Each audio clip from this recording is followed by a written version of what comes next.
Hello school leaders. NEP gives a lot of importance to AI and the internet in 21st century education. But we at iMature believe that AI and internet are not just important, they are God-level forces which will dictate the very survival of your school.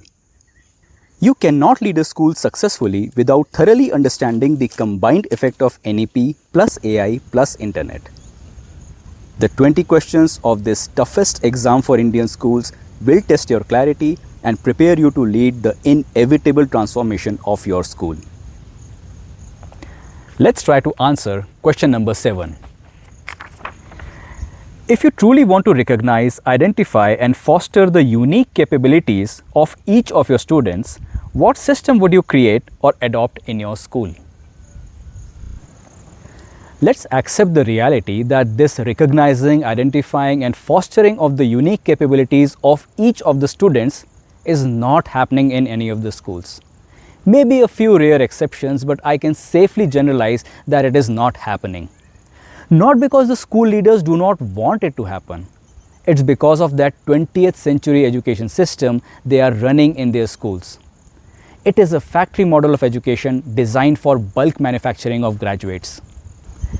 When a system is designed primarily to deliver a fixed one-size-fits-all curriculum to a batch of students, how can we accept such a system to have any space for finding or nurturing individual qualities of a student?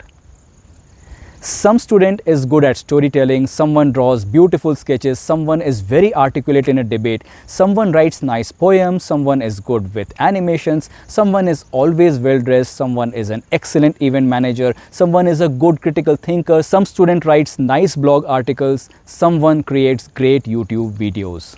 Someone creates beautiful presentations, someone does great discussions on forums, someone shares excellent content on Instagram or LinkedIn. For the current school system, all of this is fringe stuff, side activities, fillers, not worth including in the report cards. But now, NEP expects that such skills and talents should reflect in the report cards, because in the real world, these capabilities become careers. The big question is, what would you as a school leader do to nurture these future careers, these wide variety of skills and talents of your students? It's not complicated. Think like a gardener. You can grow 100 varieties of plants in your garden at the same time by simply providing them water, sunlight and soil space.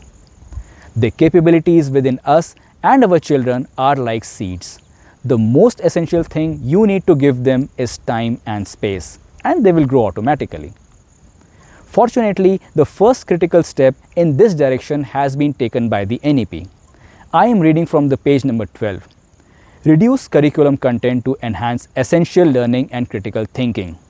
Section 4.5 says, curriculum content will be reduced in each subject to its core essentials, to make space for critical thinking and more holistic, inquiry-based, discovery-based, discussion-based and analysis-based learning. After this space is created by reducing the curriculum, students will get more opportunities to pursue their unique interests. Now you can think about a system which captures their creations. Here is my suggestion, which is strongly supported by NEP and NCF. Such a system should be a combination of projects-based learning, portfolios and multi-layered assessments. We talked about the projects-based learning in detail in question number 4. Student portfolios is also an old concept but not very popular in India. Portfolios solve a major problem of projects-based learning. Project outcomes or the student's creations not getting recorded or preserved.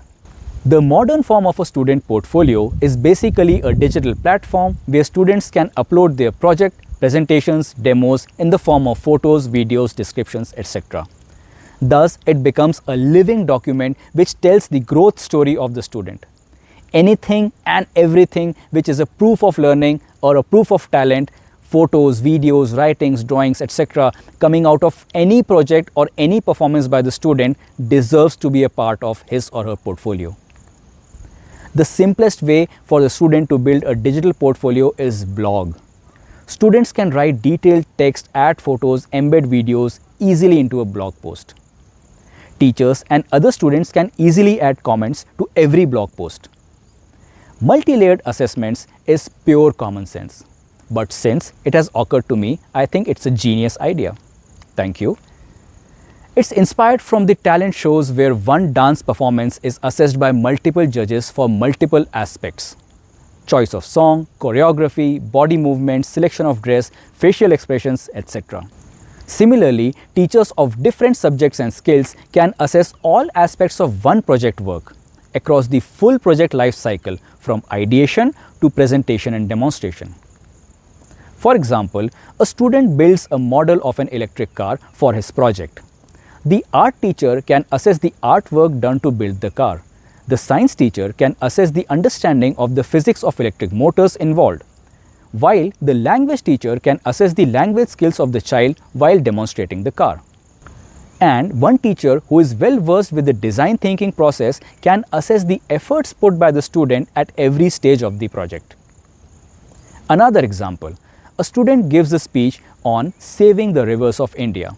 The geography teacher can assess the correctness of the geographical details in the speech.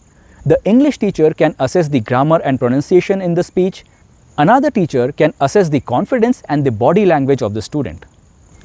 Teachers must not only give immediate feedback verbally to the student, but also add detailed feedback to the digital portfolio of the student later. These documented feedback would be extremely useful and actionable for students and their parents. I just want to share a tip to make those feedbacks more effective, constructive, and actionable for the student. Have you ever heard about the concept of growth mindset? In the description, we have given a link to a video by Dr. Andrew Huberman who talks about a research paper by Dr. Carol Dweck and Claudia Mueller. They recommend that the feedback given to the children or even adults is most effective when it is on their effort and not on their intelligence. So, in a nutshell, don't tell your students how good, smart, intelligent, talented they are while commenting on their project. Instead, describe the quality of their effort.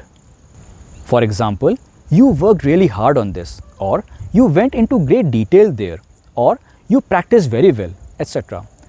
Please watch that video. This simple yet powerful approach can be life-changing for your students. In addition to teachers, students should be able to add comments on their own projects and projects of other students to enable self-assessment and peer assessment, which NEP strongly recommends. Multi-layered assessments ensure that without increasing the number of tests and exams, number of assessments can be increased. Of course, it's a genius idea. In near future, AI too can effectively assess the students' portfolios and highlight their strengths and weaknesses. We will talk about it in question number 18. Let's see which DCIM skills your students must learn to build great projects and an impressive portfolio. To build great projects, students must be good at online learning, online searching and researching skills. They will also need to interact with many experts, which requires professional networking and forum discussion skills. To avoid any plagiarism which can kill their career later, they must thoroughly understand Creative Commons licenses and how to give proper credits for anything they borrow from the internet.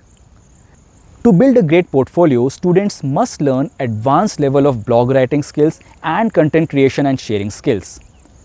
Trying to build a great portfolio is like swimming in a swimming pool for your students.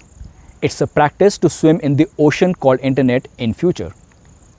The mindset and skills required by a student to build an impressive portfolio and maintain its quality throughout her school years are the same for building and maintaining something super important: her online reputation across Instagram, YouTube, Facebook, LinkedIn, blog, forums, etc.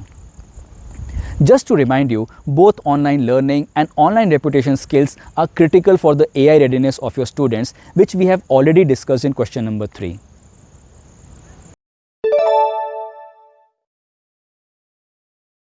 Dear educators, it is my professional duty, like a doctor, to warn you that if you don't take NEP plus AI plus internet readiness on high priority, your education career or business could possibly end before 2030.